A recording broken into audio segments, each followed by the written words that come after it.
আছে নারীর লজ্জা? বাবার হাত ধরে মেয়ে রাস্তায় বেরিয়েছে, বাবা লজ্জায় মেয়ের দিকে তাকাতে পারছে। এখন যদি কোনো ছেলে কিছু বলে ফেলে, সারা রাস্তার লোক গিয়ে তার ঘাড়ে উঠে পড়বে, আরে তোমার মেয়েটা কি পোশাক পরে বেরিয়েছে। কোথায় আছে সমাজ? একটু পরিবর্তন যদি আমরা একটু ভেবে দেখি না, একটু অনেক পরিবর্তন হয়ে যাবে। এই কয়েকদিন আগে বাবা একটা ঘটনা বলি শুনুন। ওই স্টেশনারি দোকানে গেছি কয়েকটা জিনিস কিনতে, দেখি একটা মালা টাঙানো আছে, প্যাকেট করে বিক্রি হচ্ছে। জিজ্ঞেস করলাম দাম কত, বলছে 250 টাকা। মালাটাই কি আছে একটু শুনুন। যে চেনটা করা আছে, বেল কাঠি দেওয়া আছে, সবুজ রং করা আছে, লকেটটা ধান দেওয়া আছে, তুলসী কাঠি দেওয়া আছে, আর কয়েকটা গুটি কয়েক কাঠের পুঁতি দেওয়া আছে। তার দাম 250 টাকা। বলছে এই, আমি বলি এর আর কোনো নেই, মানে আর কয়েকটা দেখি না, ভালো লাগছে জিনিসটা, দেখতে চাইলে। বলছে না, এনেছিলাম 50 পিস, সব বিক্রি হয়ে গেছে, এই 4 দিনে একটাই আছে, তুমি যদি লিখিয়ে দাও তোমার জন্য পরের সপ্তাহে নেই।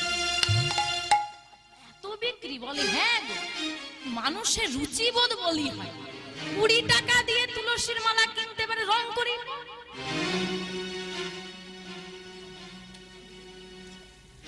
সেটা লজ্জায় লেগে। ওই তো একই জিনিস রং করে বিক্রি করছে, পড়ছে। লোহা ভাঙা, টিন ভাঙা বিক্রি হয়, তাও দেখি কানে ঝুলিয়ে। সাইকেলের রিংটা তবু ছোট কানের থেকে, লরির রিং মনে হয় পড়বে, তাও পড়বে। প্রতি বছর নতুন নতুন সিরিয়াল বেরোবে, তার নাম ধরে জামা কাপড় বেরোবে, কার এখানে ফাটা, কার ওখানে ফুটো, কার এখান দিয়ে কালিয়ে গেছে, কার ছিঁড়ে গেছে। মানে এখন শুধু চিন্তা ভাবনা করি, মা ছেঁড়া জামা কাপড় ফেলে দেবেন না, পরে বেরোবেন। শুধু যদি কেউ জিজ্ঞেস করে ছিঁড়ে গেছে, বলে দেবেন নতুন মার্কেটে এসে ছাড়া পড়িয়ে যাবে, ছবি তুলে নিয়ে দোকানে ছুটবেন এই ছেঁড়া জামা। এইরকম মানুষের মনোপ্রবৃত্তি এসেছে। আগে জানতাম বড় লোকেরা ভালো জামা পরে আর গরিবেরা ছেঁড়া চুড়ি পরে, এখন বেশি বড় লোকেরাই ছেঁড়া চুড়ি পরে। দোকানে গিয়ে দেখবে যেটার বেশি ছিট কম, সেটার দাম তত বেশি। বাচ্চাগুলো যখন ঘুরে বেড়ায় দেখবে ছোট ছোট গুলো, সে বড়দের একদম বড় বড় জামা পরে পড়ে যাবে, হোঁচটকে তবু পড়বে। আর যত বড় হয় তত অন্নপ্রাশনের জামা টেনে পড়তে ইচ্ছে। ভাই বোনের জামাগুলো রেখে দেবে, ওগুলো সেলাই করে দিলে ওরা পরবে যাবে, হোঁচটকে তবু পড়বে। আর যত বড় হয় তত অন্নপ্রাশনের জামা টেনে পড়তে ইচ্ছে। ভাই বোনের জামাগুলো রেখে দেবে, ওগুলো সেলাই করে দিলে ওরা পরবে। তাই মায়েদের চরণ ধরে বলে যাই, কিছু অন্তত রীতি রেওয়াজ পালন করো, মডার্ন হও, হয়ো না, অসুবিধা নেই, হও। নিজের সংস্কৃতিকে ভুলে গিয়ে নয়। প্রতিটা দেশের মানুষ আমাদের ভারতবর্ষকে প্রণাম করে, ভারতবর্ষের মাটিকে সম্মান করে আমাদের সংস্কৃতির জন্য। তাই তোমরা সেটা ধরে রাখার চেষ্টা করো। প্রত্যেকের কাছে চরণ ধরে নিবেদন, নিজেরা করো। কেউ ভুল করলে তাকে বলো। কেউ ভুল করছে বলে তার হাতে ধরে আমি চলে যাব না, কেউ ভুল করছে তাকে হাতে ধরে আমি ঠিক পথে আনি। কেউ তুলসীর মালা পরেনি, আমি পরেছি, সে বলল খারাপ হয়েছে, আমি খুলে দিলাম, এটা কিন্তু ওর সঙ্গে আমি চলে গেলাম, আমি ঠিক পথে আছি, ওকে হাতে ধরে টেনে আমি পড়াবো, এটা সঠিক। যে নাস্তিক তাকে পড়াতে পারো না, যে নাস্তিক তার কথা শুনে তুমি খুলে দাও, কোনটা করা উচিত? তুই পড়েছিস, মাকে গিয়ে আজকেই বলবি, বল আমাকে পড়াও। এখানে থাকলে মাকে বল আমাকে পড়িয়ে দেবে। এত সামনে বসে কীর্তন শুনছে, কেন গলায় তুলসীর মালা? একটা কথা বলি মা, যদি মনে করো যে বড় হলে পড়াবো, এখানে যদি অনেক মায়েরা আছে বাচ্চাদেরকে নিয়ে আমি বলছি, অনেকে ভাবে এই বয়সে দেবো না, বড় হলে পড়াবো, ভুল ধারণা। ও কিন্তু যদি 14-15 বছরে হয়ে যায়, ওকে তুমি হারগিজ পড়াতে পারবে, এখন পড়িয়ে দাও, ও খুলবে না। বড় হয়ে গেলে পড়াও, সে কিন্তু করবে, কারণ মায়া ঢুকে যাচ্ছে, লজ্জা এসে যাবে, লজ্জা আসার আগে দাও। যতক্ষণ কাদা ডালা নরম থাকবে বাঁকানো যাবে, শুকনো হয়ে গেলে বাঁকাতে চাইলে ভেঙে যাবে, আকার সে নেবে না। 25শে ডিসেম্বর পালন করো, হ্যাঁ কি না?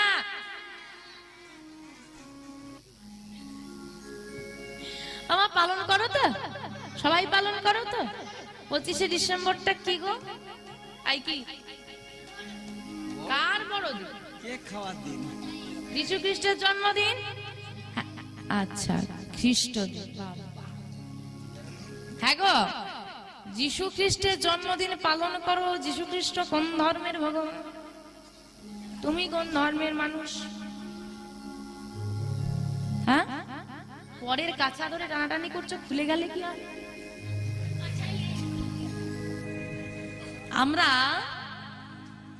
এরা কিন্তু সবাই দেখো এত ছোট, এতটুকু বাচ্চা। হ্যাঁ বাবা, একটা ছোট্ট প্রমাণ দিতে লক্ষ্য করুন, এখানে একদম জীবন্ত প্রোগ্রাম।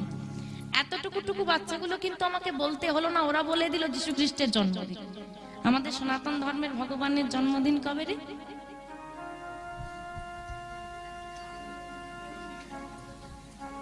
হ্যাঁ হ্যাঁ, সমস্যাটা কোথায় জানেন বাবা? আমরা বড় মডার্ন হয়ে গেছি। একটা কথা বলি, তুমি এখন সব ধর্ম নির্বিশেষে সবাই আমরা একত্রিত, তাই তো? একটা স্কুলে সব ধর্মের বাচ্চারা পড়াশোনা করে। আমার ঘরে আগুন লেগেছে, পাশের ঘরেও আগুন লেগেছে, তুমি কার ঘরের আগুনটা আগে নেভাবে? নিজের ঘরের আগে নিজের ধর্মকে চেনো, তারপর অন্য ধর্মকে চেনো। আমরা নিজের ধর্মের বিষয় কতটুকু জানি, কতটুকু? এই যে সনাতন শব্দ, সনাতন ধর্ম কত গর্বের বিষয়। এই শব্দটা কিন্তু বহু শিক্ষিত মানুষ জানে না।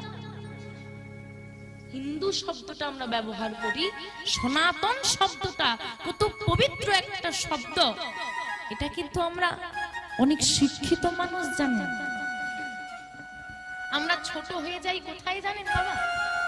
আমরা হেরে যাই কোথায় জানেন? আমরা কোথায় মাথাটা নত করে নিয়েছি জানেন? আজও আপনি মায়াপুরে চলে যান, দেখবেন কত খ্রিস্টান ধর্মী মানুষ, বিদেশি মানুষ, অস্ট্রেলিয়ান, আমেরিকান, তারা তাদের দেশ ত্যাগ করে দিয়েছে, বাস আমার গৌর হরিকে ভালোবাসে। আর আমরা গৌর হরির মাটির মানুষ। যে পশ্চিম বাংলার বুকে আমার গৌর হরি এসেছে, সেই মাটির মানুষ হয়ে আজও এমন বহু বাড়ি আছে যারা বলে আজকে দোল পূর্ণিমা রং টং মেখেছি, শুধু বাইরে রং নয় ভেতরটাও রাঙিয়ে দেয়। দোল পূর্ণিমা তিথিটা আমার গৌর হরির আবির্ভাব তিথি, তো এটা ধর্মীয় অনুষ্ঠান তো, হ্যাঁ কিনা জোরে বলো মা? ধর্মীয় অনুষ্ঠান তো। ডিজে বক্স বাজিয়ে দিয়ে, হ্যাঁ, বাইরেটা রাঙিয়ে দিয়ে, ভেতরটা রঙিন জল দিয়ে রাঙিয়ে নিয়ে রাস্তায় মারপিট করে নাচানাচি করা ছাড়া এটাই আর এর বাইরে বেরোতে পারে? কতজন ধর্মীয় অনুষ্ঠান হিসেবে পালন করে? আজকে সবাই এক জায়গায় হয়েছি, হ্যাঁ, দোল পূর্ণিমা, মেয়ে এসেছে, জামাই এসেছে, বোন এসেছে, যত অখাদ্য কুখাদ্য আছে এই দিনেই রান্না করে খাবে। কেউ না খেয়ে মরে না, সব খেয়েই। ঘরে ঘরে গ্যাসের ট্যাবলেট পাওয়া যায় না? কুখাদ্য আছে এই দিনেই রান্না করে খাবে। কেউ না খেয়ে মরে না, সব খেয়েই। ঘরে ঘরে গ্যাসের ট্যাবলেট পাওয়া যায় না? সারমেয় মানে কি জানো? সারমেয় কুকুর 15 থেকে 20 বছর বাঁচে, ও কিন্তু 15 থেকে 20 বছরই,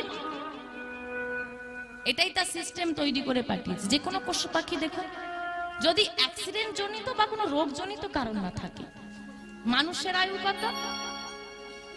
40 বছর। বাঁচে কত? হাফে নেমে। কারণটা কি জানেন? বাঘ কি, এই বাঘ কি প্রাণী? হরিণ কি প্রাণী? বাহ, বাঘ মাংসাশী প্রাণী, সে কখনো ঘাস খায়। হরিণ তৃণভোজী প্রাণী, সে কখনো মাংস খায়। মানুষ কি প্রাণী? আরে তুমি বানিয়েছ, মানুষ কি প্রাণী? যারা বায়োলজি পড়েছো দেখে নাও, মানুষ শাকাহারী। শাকাহারী তাহলে ভগবান যে সিস্টেমে পাঠিয়েছে সব প্রাণী মানে তাদের আয়ু মেনটেন আছে। মানুষ শাকাহারী, তাই তো? তোমার লিভারটা তৈরি করেছে শাক সহ্য করার জন্য, হজম করার জন্য।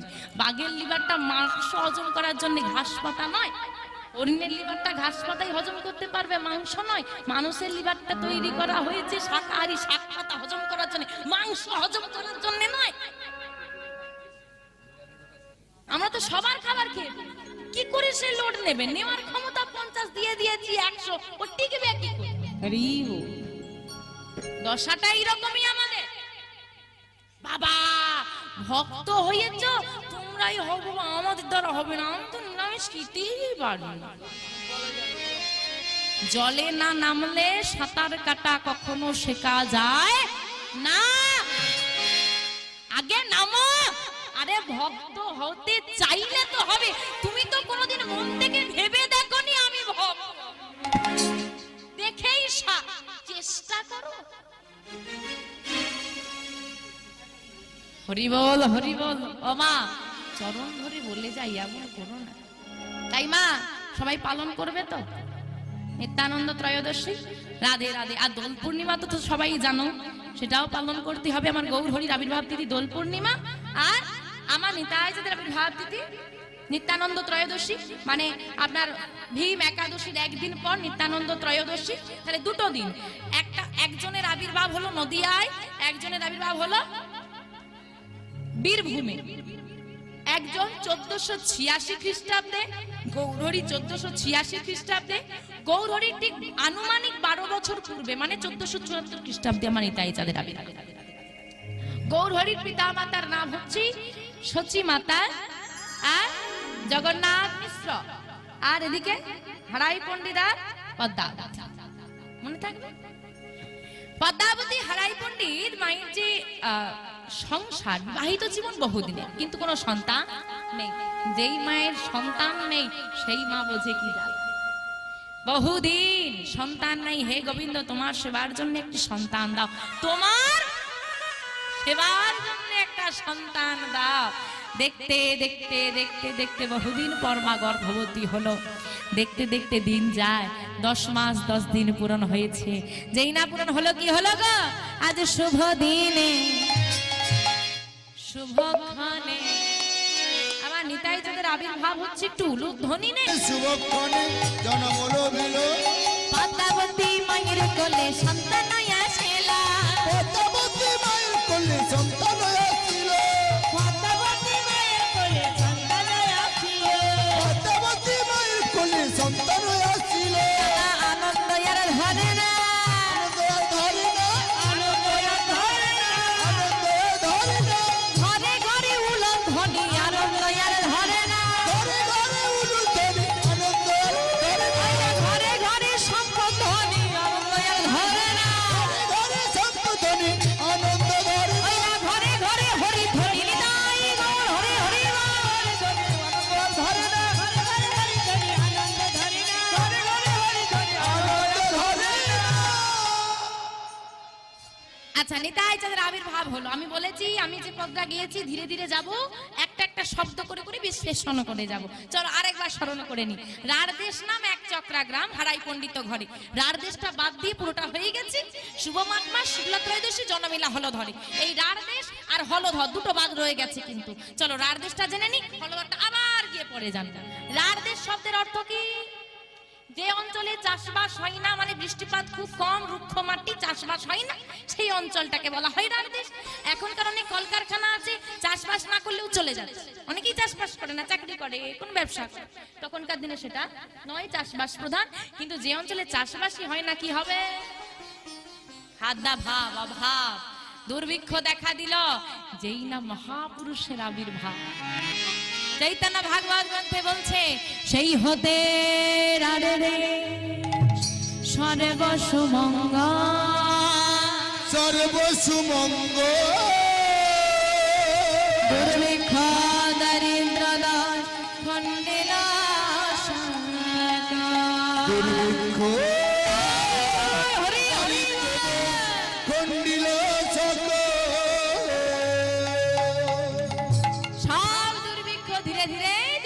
যেতে লাগলো। এইবার মা, এই যে পদ্মা দিদির ছেলে হয়েছে, দেখতে যাবে? যাবে তো? সবাই দেখতে আসছে। এইবার ছেলেটাকে দেখতে কেমন হয়েছে? হ্যাঁ গো মা, দেবতাদের মধ্যে সব থেকে সুন্দর দেখতে কাকে? রাবণ রাবণ রাবণ। রাবণ? আমার দেবতাদের মধ্যে সব থেকে সুন্দর দেখতে কাকে গো? এই মুখটা। আমার কাকে দেখতে সুন্দর বলো? কাকে পছন্দ তোমাদের? হ্যাঁ, কাকে? গৌর হরিকে? আহা, সবার মামা। সবার মামা বলছে। কে গো? সবার মামা। তো মামাকে? সবার মামা। চাঁদ মামা। কাউকে দেখতে সুন্দর হলে কি বলে? চাঁদ পানা মুখ বলতে না?